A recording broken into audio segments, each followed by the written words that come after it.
Hello les accros de One Piece, c'est Silver et Copper. Bienvenue sur Raftalie, la chaîne dédiée à tout l'univers de One Piece. Aller de surprise en surprise, c'est un titre qui correspond entièrement à One Piece. Vous ne trouvez pas? Nous on pense que ça aurait dû être remplacé, surtout en ce moment. Plus on se rapproche de la fin et plus les surprises ont l'air d'être nombreuses, mais surtout, elles sont incroyables. C'est à se demander comment Oda va faire pour tout compiler. Mais en attendant ces dénouements, passons en revue ces révélations qui ont déjà fait l'œuvre. Car cette vidéo, c'est la toute dernière de notre série qui les concerne.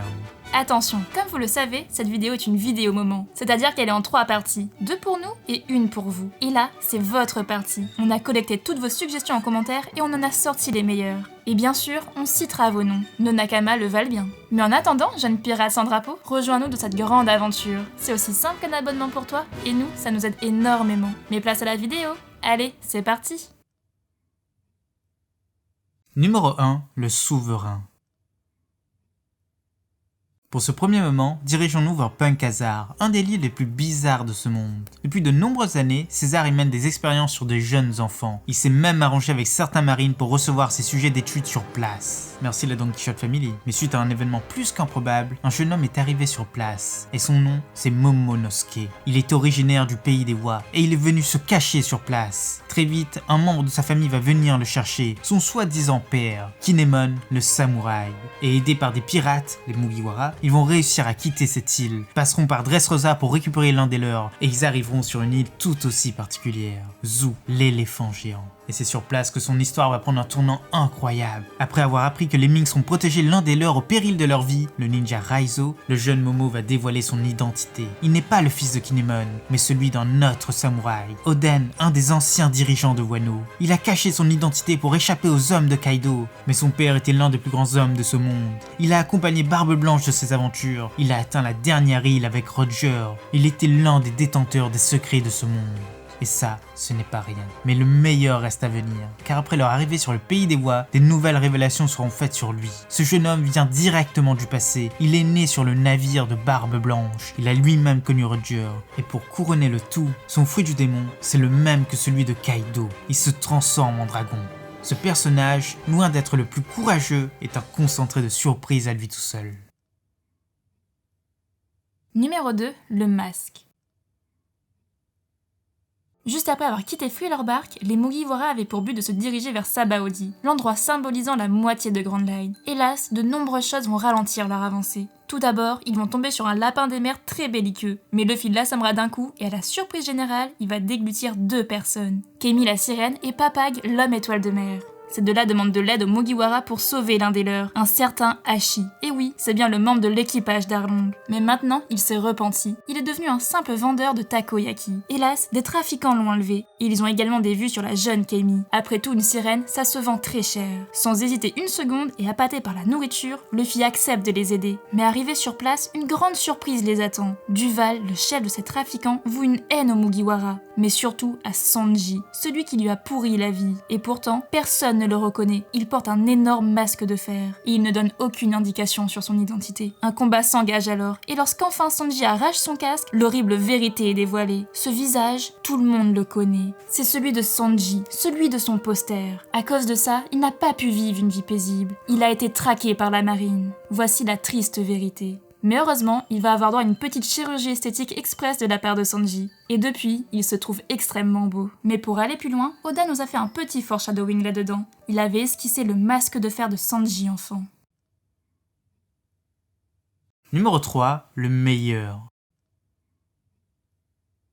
Maintenant, retournons au tout début de la série, bien avant que l'équipage ne se risque sur le chemin de Grand Line, bien avant que Luffy ne s'octroie sa première prime. Nous sommes sur l'arc du Baratie. Alors que l'équipage cherche désespérément un nouveau cuistot, les hommes de Don Krieg vont débarquer sur place et semer la pagaille. Le capitaine vient de perdre sa flotte et il cherche un nouveau bateau. Hélas, un événement bien surprenant va avoir lieu. Son galion, déjà à la limite de couler, va se faire trancher net. Il sombrera au fond des océans. Et l'auteur de ce massacre, c'est un pirate isolé, celui qui a déjà détruit sa flotte. Il l'a suivi jusqu'ici. C'est Mihawk. Mais en voyant cet homme, Zoro jubile. C'est l'homme qu'il recherche, son but ultime, le plus grand des épéistes. Et là, cet homme se montre comme si de rien n'était. Il est venu sur la plus faible des mers. Certes, il va battre Zoro très facilement, mais ce n'est pas une surprise. Ça aurait été tellement décevant si le but de Zoro était atteint depuis le début. Mais le fait que l'un des Shichibukai soit vu aussitôt, que sa puissance soit à ce point point écrasante et qu'il soit toujours invaincu à ce jour, ça ne fait que rajouter du grandiose et de la surprise à ce moment qui a déjà plus de 20 ans.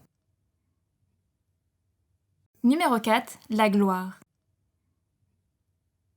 Les pirates sont des personnes d'une importance cruciale dans One Piece. Leurs actes sont souvent légendaires. Enfin, pour les plus grands d'entre eux. Ils font même une grande partie de l'actualité quotidienne, comme si ils étaient des chefs d'État étrangers ou des sportifs de haut niveau. Mais il y a quelques mois de cela, une grande nouvelle a frappé le monde de plein fouet. Une grande figure de ce monde, Big Mom, a subi une déconvenue de taille. Un jeune pirate a réussi à s'infiltrer sur son territoire. Et contrairement aux autres, lui, il est allé bien plus loin. Dès son arrivée, il a réussi à battre un premier Sweet Commanders, Crackers aux 1000 bras. Il s'est infiltré dans le plus grand événement de l'équipage, la Tea Party, a embrigadé Capone dans une tentative d'assassinat de la Yonko, qui est tombée à l'eau, mais s'est vengé en faisant exploser le château. Et dans sa fuite hors du territoire, il a mis à terre un autre Sweet Commanders, le second de l'équipage, Katakuri. Et ce jeune homme si impressionnant, c'est Luffy au chapeau de paille. Et il n'est pas inconnu des autorités. Il est le petit-fils de Garp, le fils de dragon et le capitaine d'une flotte de plus de 5000 pirates. Et aujourd'hui, la marine l'a doté d'une prime de 1,5 milliard de berries. Mais le plus impressionnant, c'est que la presse l'a nommé le 5e empereur.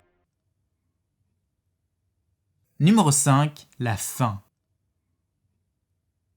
Maintenant, parlons du moment qui est le plus revenu dans les suggestions. Et pour ça, il faut faire un tour à Marineford. Durant cette horrible guerre au sommet, les pirates de Barbe Blanche font tout pour récupérer leur frère Ace. Alors qu'en face, la marine veut marteler au monde sa supériorité. Ils se doivent de ne pas perdre la face. Hélas, l'ensemble se transforme vite en boucherie. Les soldats et les pirates se livrent à une guerre sans merci. Tous les coups bas sont permis. L'amiral Akainu n'a aucun scrupule à tuer les marines qui veulent s'échapper du champ de bataille. Les pacifistas sillonnent même celui-ci en transperçant les opposants de leur laser. Et même si tout semble se débloquer lorsqu'Ace se fait libérer, ce monstre d'Akainu revient sur le devant de la scène et met fin à tout espoir en le transperçant de son poing. Tout est perdu. Mais Barbe Blanche veut sauver ses autres fils. Il a pris sa décision. Ces derniers instants, ce sera ici. Il veut partir dans la gloire, en bon père. C'est alors qu'un rire macabre se fait entendre et des ombres se faufilent sur le champ de bataille. L'équipage de Teach vient de débarquer. Il a agrandi ses rangs Impel Down et maintenant il est venu pour tuer son ancien capitaine. Et dans un acte aussi lâche que monstrueux, ils vont tous se jeter sur le Yonko et mettre fin à sa vie.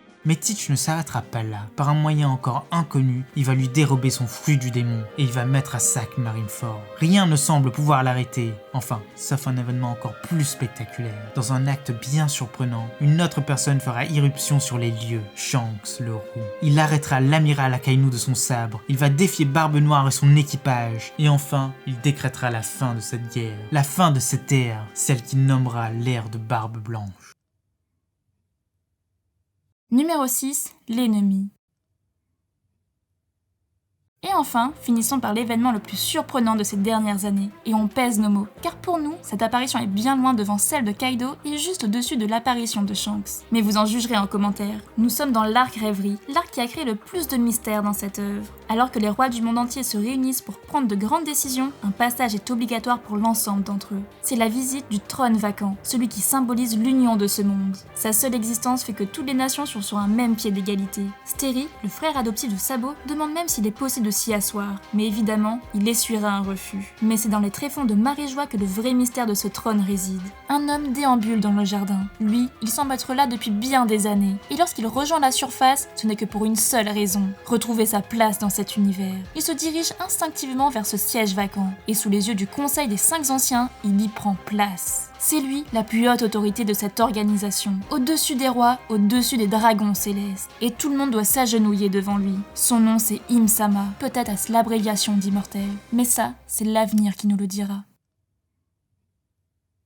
Voilà, c'est déjà la fin de cette vidéo. On espère que ça vous a plu, et surtout qu'on n'a pas oublié votre nom. C'était Silver et Copper pour Aftalil. A bientôt les accros de One Piece.